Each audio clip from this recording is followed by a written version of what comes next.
This is a Fonzie Studio podcast.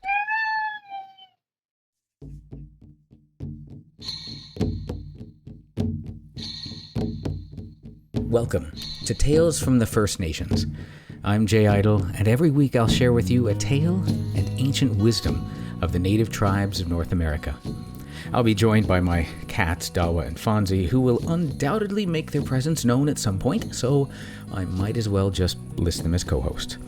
We hope you'll enjoy the tales and wisdom, raise your vibration, and enrich your life with us every week.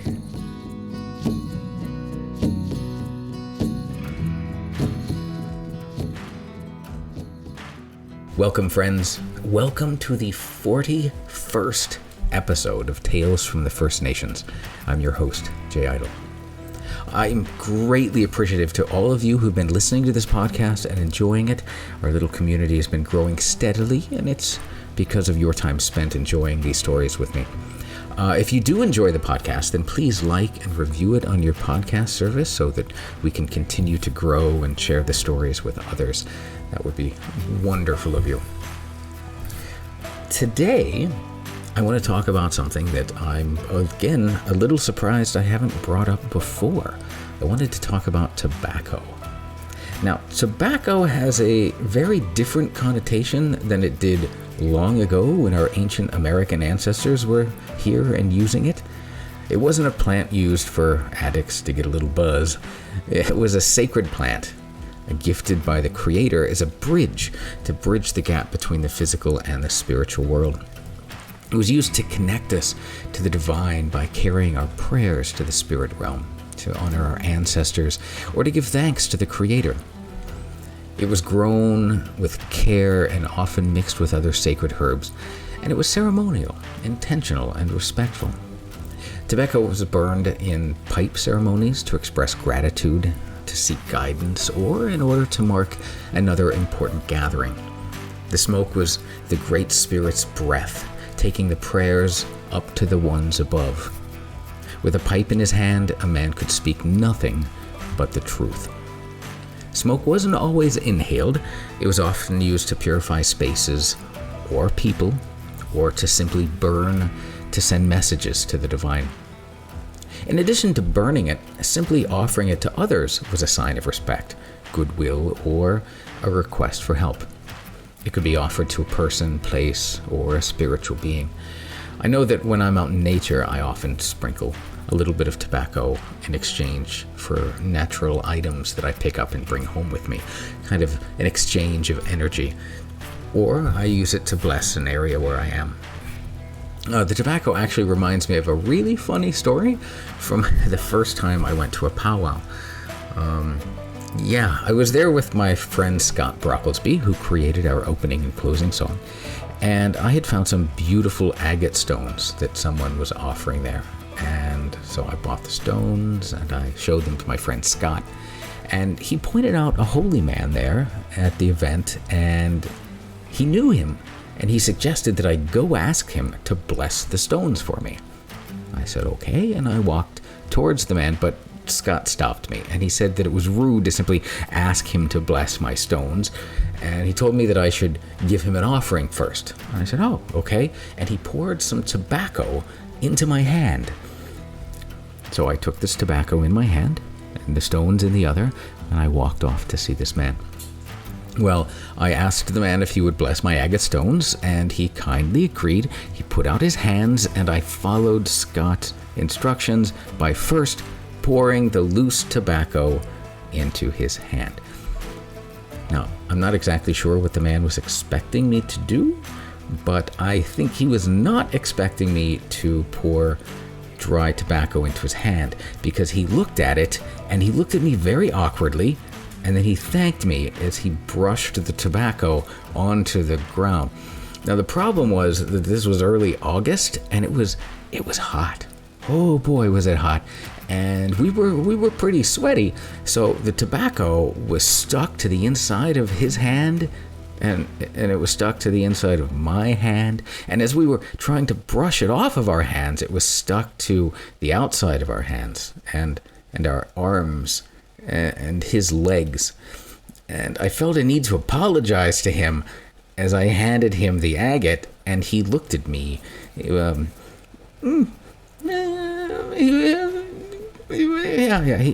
looked at me the way you're looking at your phone right now.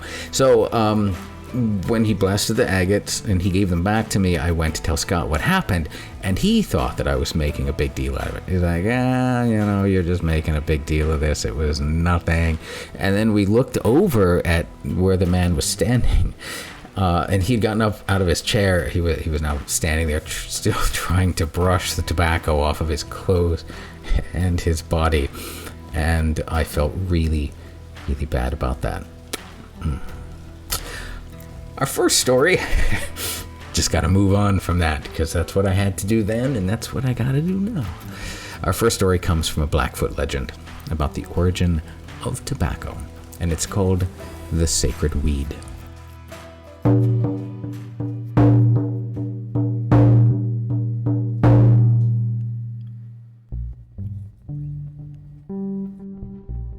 There once were 4 brothers, all spiritual men who had power.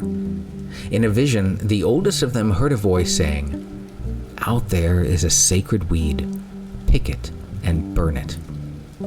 The man looked around, and he found the strange weed and put it on the fire. It gave off a very pleasing aroma. Then the second brother had a dream in which a voice said, "Take this herb, chop it fine, put it into a hide bag." The man did what he was told, and the dry herb in his bag was wonderfully fragrant. The third brother had a vision in which he saw a man hollowing out a bone and putting the strange weed into it. A voice said, "Make 4 pipes like this." And the third brother carved 4 pipes out of an animal's leg bones. Then the youngest of the 4 brothers had a vision. A voice told him, "You 4 men light your pipes and smoke. Inhale the smoke, exhale it. Let the smoke ascend to the clouds." The voice also taught him the songs and prayers that went with the smoking.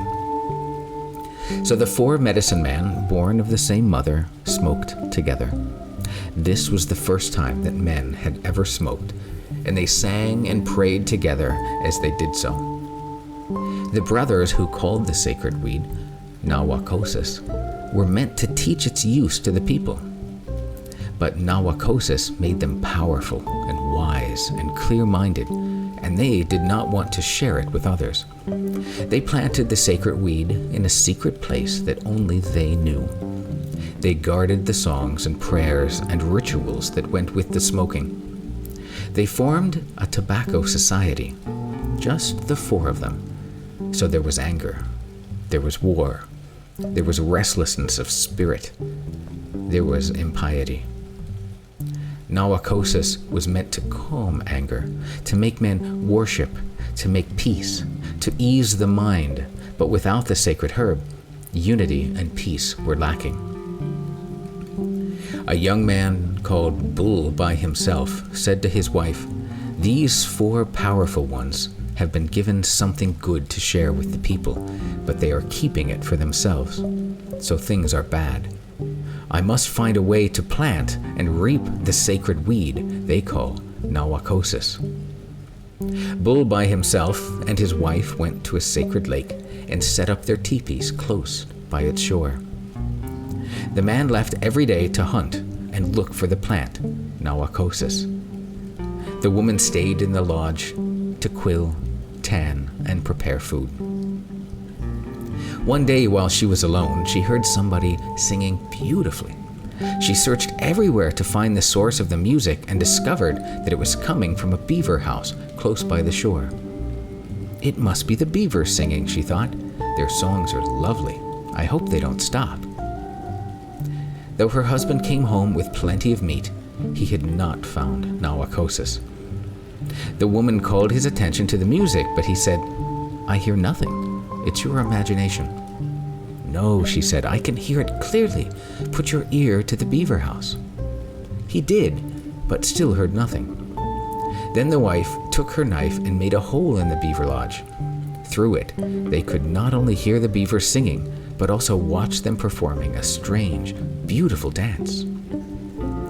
"My young brothers," the wife called to them, "be of a sharing spirit.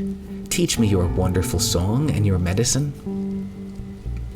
The beavers answered, "Close the hole you have made, because it lets cold in. Then we'll come out and visit you." So she sealed their wall up, and that night 4 beavers came to Bull by Himself's lodge. As soon as they were inside, they turned themselves into humans, 4 nice-looking young men. One asked, "What have you come here for?" "I have come," said Bull by Himself, "to find the sacred weed called Nawakosis." "Then this is the right place," said the man beavers. "We are water people, and Nawakosis is water medicine. We will give you this sacred herb, but first you must learn the songs, the prayers, the dances, the ceremonies that go with it." "There are 4 powerful men in our tribe," said Bull by Himself, "who have the medicine and the knowledge, but keep them from us." "Ah," said the man beavers, "that is wrong. The sacred weed is meant to be shared. Here is what you must do. By day, go out and get the skin of every 4-legged and 2-legged creature that lives in and around the water, except, of course, beaver. You must get the skins of the muskrat and otter, of the duck and kingfish, of all creatures like that, because they represent water. Sun and water mean life. Sun begets life, and water makes it grow." So every day, Bull by Himself went out for the skins, while his wife scraped, tanned, and smoked them. And every night, the 4 man beavers came to teach them the prayers, songs, and dances that go with Nawakosis. After a while, the beavers said, "Now all is ready. Now you have all the skins, and now you have the knowledge. Make the skins, which represent water power, into a bag, into a medicine bundle. Tomorrow night we'll come again for the last time to tell you what to do." The following night the beavers came as they had promised. They brought with them the sacred weed, Nawakosis. The top of the stalks was covered in little round seeds, and the man beavers put the seeds into the medicine bundle the woman had prepared. "It's planting time now," said the beavers. "Don't touch Nawakosis before you're ready to plant. Choose a place where there is not too much shade and not too much sunlight. Mix plenty of brown earth with plenty of black earth and keep the soil loose. Say the prayers we have taught you. Then you, Bull by Himself, must take a deer horn and with its point make holes in the earth, 1 hole for each seed. And you, his wife, must use a buffalo horn spoon to drop 1 seed into each hole. Keep singing the songs we taught you, and all the while, then both of you dance lightly over this earth, tamping down the seeds. After that, you just wait for Nawakosis to grow. Now we have taught you everything. Now we go." The nice-looking young men left, turning back into beavers as they went. Bull by Himself and his wife planted the sacred weed as they had been told. The 4 medicine men brothers said to one another, "What can this man, Bull by Himself, and his wife be planting? Their songs sound familiar." They sent somebody to find out, and this person came back saying, "They are planting Nawakosis and doing it in a sacred manner." The 4 powerful men began to laugh. "No, it can't be. It's some useless weed they're planting. No one but us can plant Nawakosis. No one but us can use it. No one but us has its power." But when it was time to harvest Nawakosis, a great hailstorm destroyed the secret tobacco patch of the 4 medicine brothers. Nothing was left, and they had not saved a single seed. They said to each other, "Perhaps this man and his wife did plant Nawakosis after all. Perhaps the hail hasn't destroyed their tobacco patch."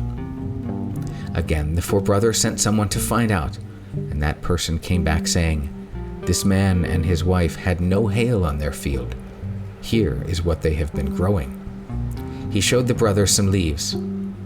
"It is indeed Noacosis," they said, shaking their heads in wonder.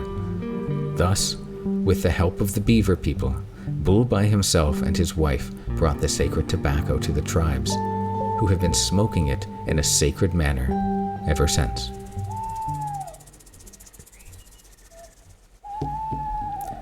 Blessings become so useless when we keep them to ourselves. That which we are given is always meant to be shared, for communities to grow through the talents and gifts of each of their members. Hopefully this wisdom that the beaver shared can help us all. It is with respect and gratitude that I offer you my blessings, and thank you for sharing your journey with me and sharing your time with me on this podcast. I wish you well and look forward to sharing another story with you next week. Go in peace, return in peace, and may you be well.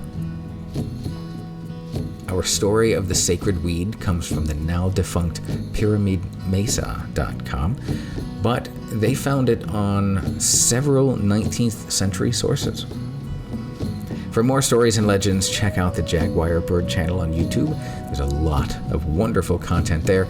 And of course, you can join me here next week for another story on Tales from the First Nations. I'm Jay Idle, and I'll talk to you next time. The music you're listening to right now is provided by my dear friend Scott Brocklesby, who put dry tobacco in my hand on a wet, sweaty day. And our podcast image of the moon was provided by Mark Lawton. We'll see you next time.